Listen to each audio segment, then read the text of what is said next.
All right, let's get on with it. We are very excited about our program today and to have Walter Bond with us. I'm going to do a very brief introduction, and the primary introduction is going to be a video presentation, but just want to say a few things about Walter that really touched me. Yes, he played in the NBA for 8 seasons. But I think what's most important is his journey to get there. He played for the University of Minnesota, which is a quality program, and definitely in a top conference in our country. And that is a feat in itself. But you have to understand that Walter was not a starter for the University of Minnesota. So the question is, how did he even get to the NBA? Because usually, to get to the NBA, you definitely got to be a starter, but you got to be elite to just get drafted in the NBA. The fact that he was able to basically walk on and make an NBA roster and to stay in the NBA in 8 years is something that a movie ought to be made about. I know there's a recent movie called Invincible or something like that where, a guy made it to the Philadelphia Eagles. Walter's story is just as powerful as that. Again, not that he just made it to the NBA, but that he stayed in the NBA. He found a way to stay in that elite group of professional athletes for 8 seasons, and basically as a no-name. And I don't say it as a no-name to denigrate at all his accomplishment. If anything, I think that makes his accomplishment even greater. So he's not just up here because he's a former athlete, and we tend to cherish our great athletes. He's here because really he's a common person like the rest of us that did an extraordinary thing. And these conferences is to take common people like all of us and hopefully to inspire us, give us the information we need and the instruction that we can do extraordinary things.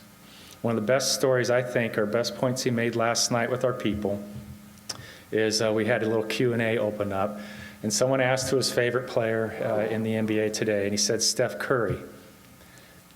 That may seem like an easy target, 2-time MVP, but it was the reason why he was Walter's favorite player, because in Walter's words, he's an average athlete who has perfected his skill.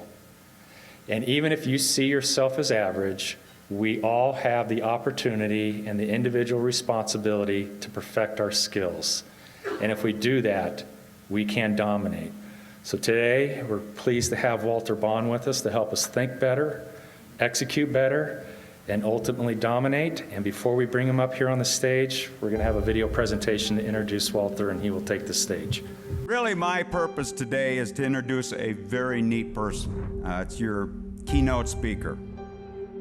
This individual is a business expert, and he's as highly sought after professional speaker as there is.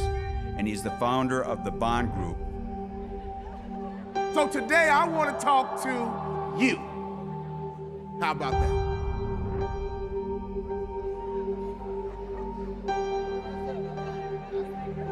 This Bond Group organization impacts companies, professionals at all levels on the power of being accountable.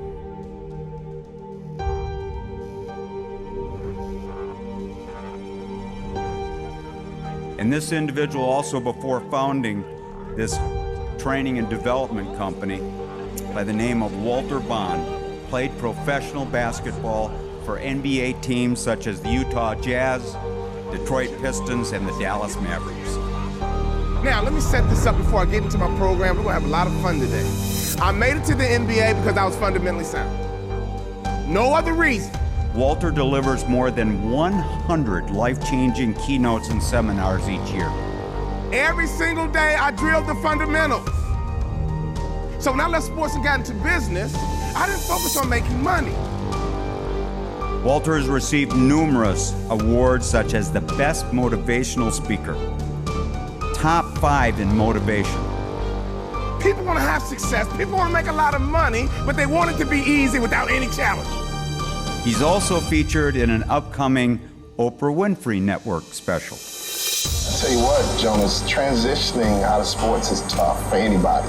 Your whole life is sold out to the sport. And then one day it's taken away, and now you got to figure out the next plan, and you haven't had time to make a plan because it takes such a commitment to play pro sports. Now I want you to be confident, but don't you dare cross that line into arrogance, because arrogant people stop growing. Arrogant people stop developing because arrogant people think they have arrived. My arrogance almost cost me my future. What do I need to do? You see me operate. You see what I'm doing. I'm tired of making excuses. I'm tired of justifying. What do I need to do? I went to that coach's office for 4 years. It started as a joke. That last year, he teared up. He said, son, when I recruited you, I heard you was a mama's boy. But he gave me the biggest compliment I've ever had in my life. He said, you are not a mama's boy. In fact, you're one of the toughest players I've ever had. The biggest compliment he ever gave me. You are just like your daddy.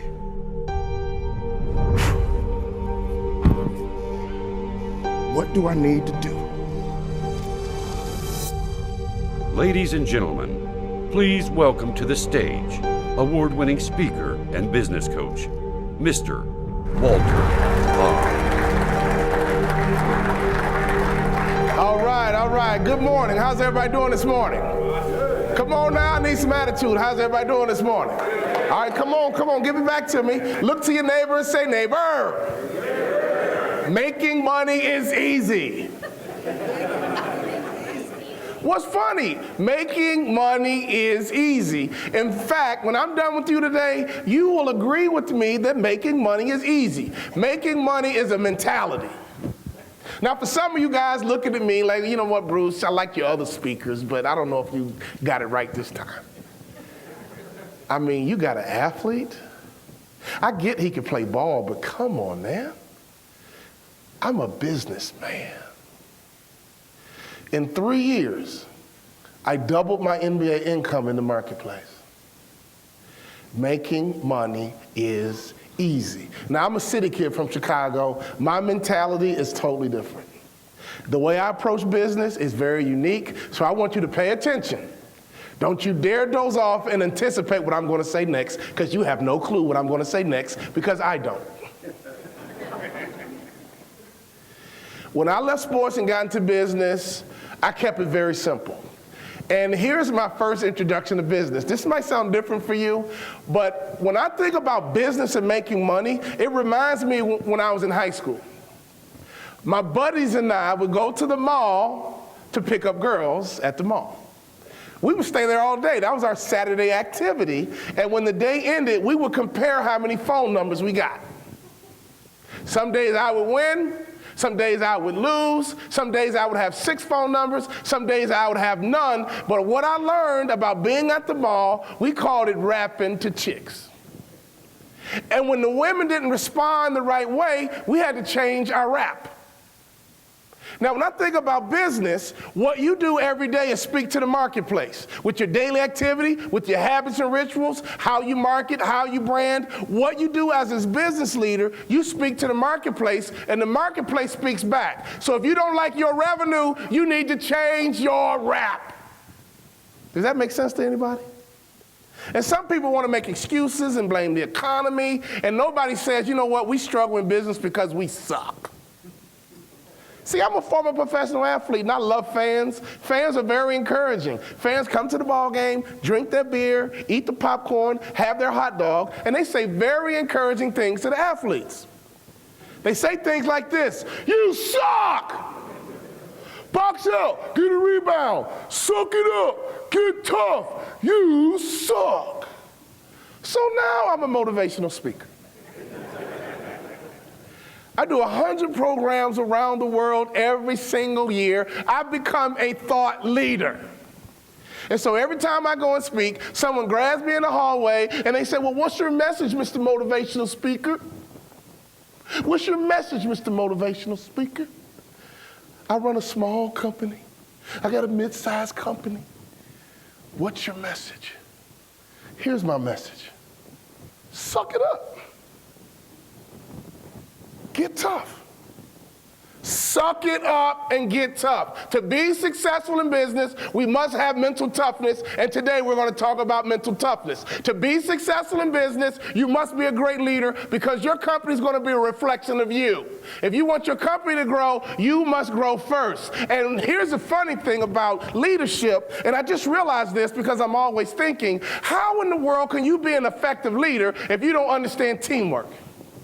If you really think about it, any leadership training that doesn't teach you teamwork is inadequate and incomplete. Would you agree? The number one implication of being a leader means you're in charge of people, which means you are managing a team. Does that make sense? Why is Bill Belichick in the Super Bowl every freaking year? He's an expert on building a team. Does that make sense to anybody? The coaches who get fired don't know how to build a team. So how in the world can you be a great leader without understanding how to build a team?